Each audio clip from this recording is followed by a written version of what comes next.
143 casos de coronavirus detectados hoy en España. 141 casos detectados ayer.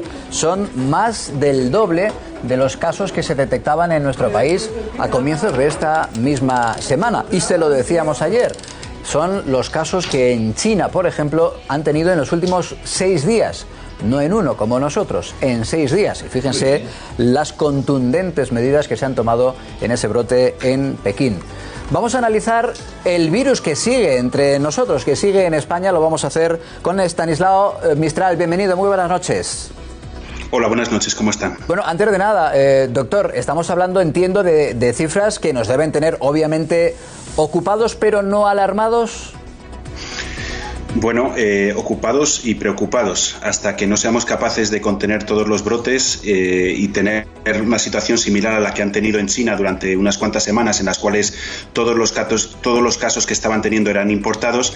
Hasta que no tengamos ese control, tenemos que seguir un poco en alerta y tratar de llegar a por todos y terminar con ellos.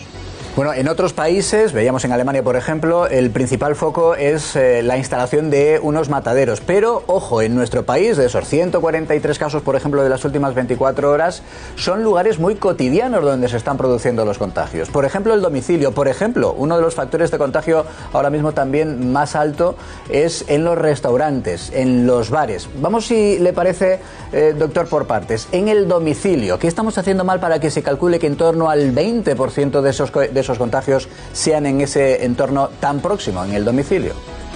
Bueno, realmente no es que estemos haciendo algo anómalo, excepto que estamos teniendo más movilidad y más contacto con personas que antes no las estábamos teniendo, pero ahora mismo el virus, en contra de lo que estaba pasando hace un mes y medio, por ejemplo, solamente tiene una vía principal de transmisión, que es la vía directa entre personas, ¿vale? Lo que era la vía indirecta se ha visto truncada por el aumento de las temperaturas y por el aumento de horas de sol que le afectan a lo que sería la viabilidad del virus para tener la capacidad de infectar a través de contacto con superficies, ¿no? Entonces, antes también se producía, además de ese contacto con superficies, una transmisión directa, y la transmisión directa va directamente relacionada con el contacto entre personas. Al principio de la pandemia, cuando se declaró el estado de alarma y se decretó el confinamiento, las personas que estaban infectadas se llevaron el virus a casa y se forzó a estar esas personas juntas en un mismo hogar. Con lo cual se incrementaba la posibilidad de que esa persona se le transmitiera el virus a las otras personas que estaban en casa, y pasó en muchos casos. Ahora mismo lo que tenemos es personas, una transmisión directa principalmente, no una transmisión indirecta, y personas con las que no estábamos en contacto que puedan ser reservorios, que nos pueden transmitir el virus de manera directa. Entonces, cualquier ambiente en el que estemos sin usar mascarillas directamente en contacto con una persona es un ambiente propicio para, en caso de que alguien tenga el virus, se transmita.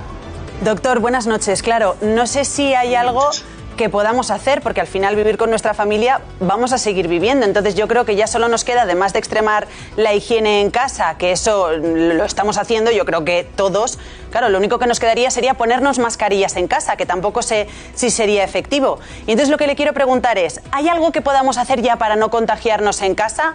¿O simplemente tenemos que aceptar lo que algunos de expertos como usted nos decían al principio, que es que el 60% o más nos vamos a contagiar? Bueno, asumiendo que si no tenemos vacuna, la situación que va a ocurrir es esa que estaba comentando anteriormente. Esperemos tener una vacuna antes. Asumiendo eso, es muy difícil, como estaban diciendo, en un ambiente en el hogar, tener unas vías de prevención de infección entre personas, ¿no? Lo que sí que es posible es prevenir que el virus entre en la casa. En el caso, por ejemplo, de, pues que estamos hablando antes de bares, estar en contacto con personas en bares, o estar en contacto con personas, con muchas personas en un lugar, es algo que incrementa la transmisión, las posibilidades de transmisión. Si somos capaces y somos conscientes de que eso no lo tenemos que hacer, y se ha repetido por activa y por pasiva, pues que la gente no se trate de reunir en grupos grandes como una manera de minimizar los contactos, o se ha repetido también por activa y por pasiva, pues que las medidas de distanciamiento, las medidas de protección con mascarilla cuando estamos en contacto con otras personas en un ambiente fuera del hogar, pues debería ser una rutina. Si tratamos de ser más conscientes de esas situaciones, pues vamos a ser menos portadores del virus y llevárnoslo menos a casa. Si también cuando entramos en casa somos conscientes de llegar, lavarnos las manos, si somos capaces, pues yo qué sé, cambiarnos de ropa o dejar, pues bueno, cambiarnos un poco los hábitos, las cosas que traemos de fuera y ser conscientes de que estamos entrando en un lugar que en teoría es limpio y bueno, pues de esa manera podríamos en algunos casos evitar los contagios dentro del hogar.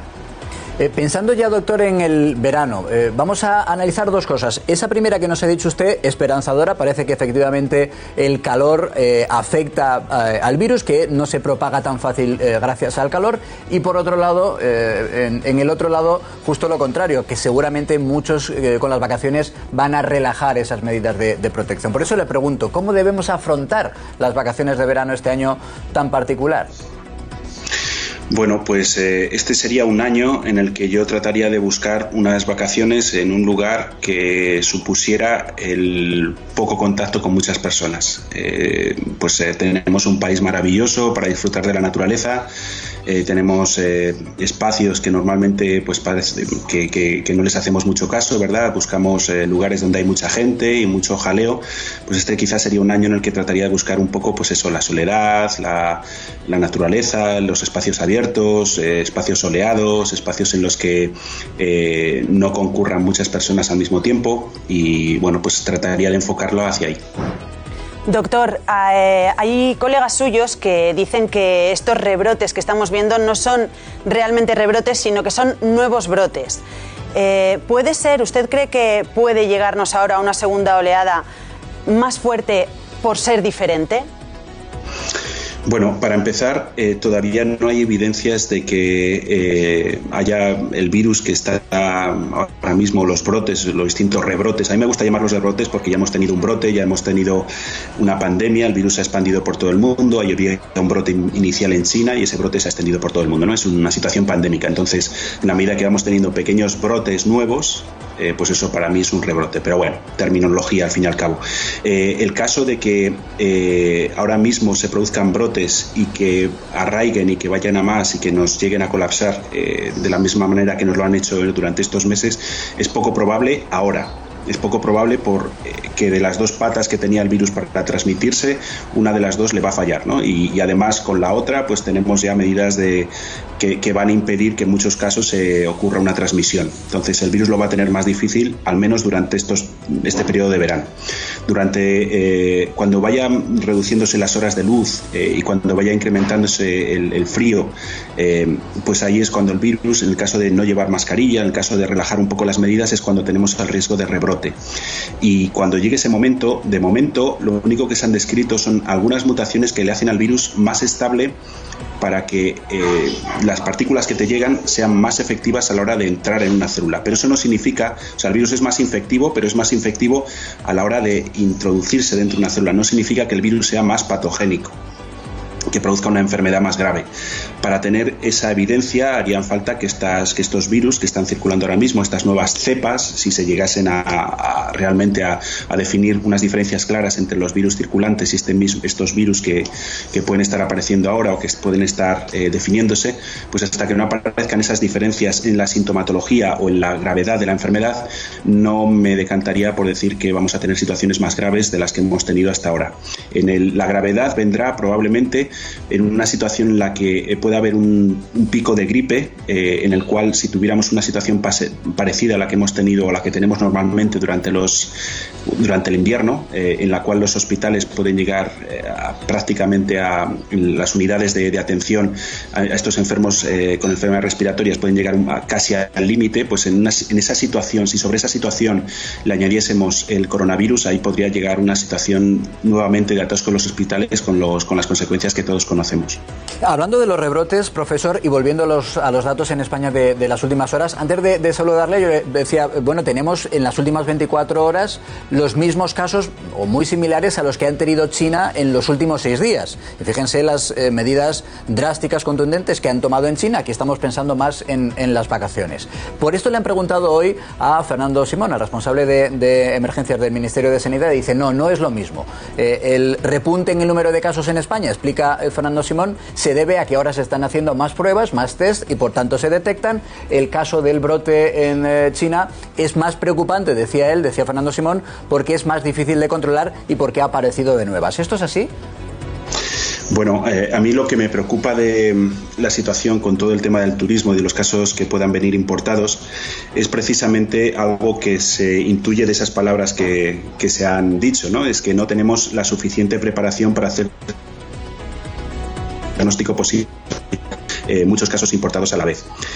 Si quisiéramos tener un sistema turístico preparado y que ofreciese una garantía muy alta a todos los turistas que vinieran, lo que se debiera hacer es tratar de incrementar en una probablemente multiplicar varias veces la capacidad que tenemos ahora mismo de diagnóstico, y quizá una de las medidas que yo tomaría es, ya sé que puede resultar un poco un número un poco impactante, pero a todas las personas que entren, hacerles el test de la RT-PCR, y no solo eso, sino pasados unos días, si queremos tener la certeza de que esa persona que ha entrado puede que cuando entrase no tuviese todavía suficiente virus como para ser detectado, podríamos volverlas a detectar, a medir, a tomar una muestra y ver si tienen el coronavirus 4 o 5 días después de que hubieran llegado, para reafirmar que esa persona no tiene el virus. Con esa medida se garantizaría en un porcentaje altísimo que las personas que están entrando no vienen con ningún caso importado.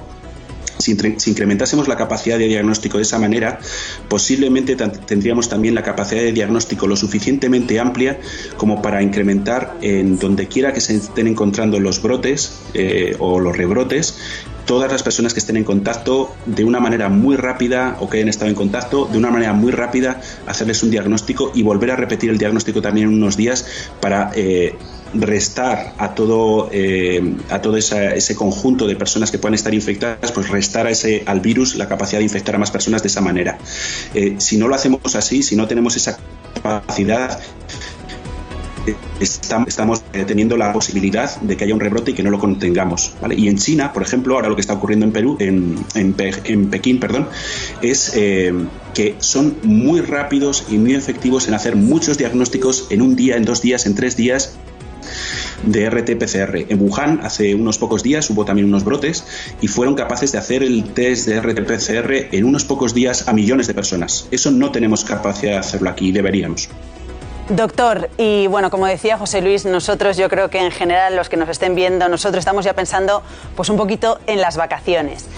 Como usted decía, pues mejor un turismo de proximidad, los que tengan pueblo van al pueblo, bueno, la gente se queda un poco por aquí. ¿A usted le parece que deberíamos, antes de salir, primero hacernos una prueba y segundo, todas las reuniones que tengamos que sean al aire libre para intentar prevenir? Sí, la segunda sí, sin duda. O sea, todas las reuniones que tengamos, si es en un espacio abierto, mucho mejor que en un espacio cerrado. Se reducen las posibilidades de una transmisión. Si podemos estar más apartados que más juntitos, mejor también. Cuando estamos tomando algo, por ejemplo, en una terraza. Y por otro lado, ¿qué haría para, por ejemplo, si yo me voy a mi pueblo en 2 semanas, en 3 semanas, cómo podría hacer para garantizar que yo no estoy llevando el virus? Nuevamente, sé que es difícil, pero lo ideal sería tener la capacidad de diagnosticarme y de decir, cuando me estoy yendo, no estoy llevando el virus, mediante alguien que me haya diagnosticado mediante RT-PCR. Se podría también hacer el test test rápido o los test de ELISA para detectar anticuerpos, pero esos test lo único que nos dicen es si estamos o si hemos reaccionado frente al virus. No nos garantizan 100% que esa persona no pueda ser portadora. Si tenemos anticuerpos es probable, es menos probable que tengamos el virus en nuestro cuerpo si tenemos IgM, pero no tendría la garantía 100% de que yo no me estoy llevando el virus. Pues profesor Estanislao Mistral, profesor de microbiología de la CEU San Pablo. Gracias por su tiempo, gracias por su análisis, gracias por sus consejos. Un fuerte abrazo.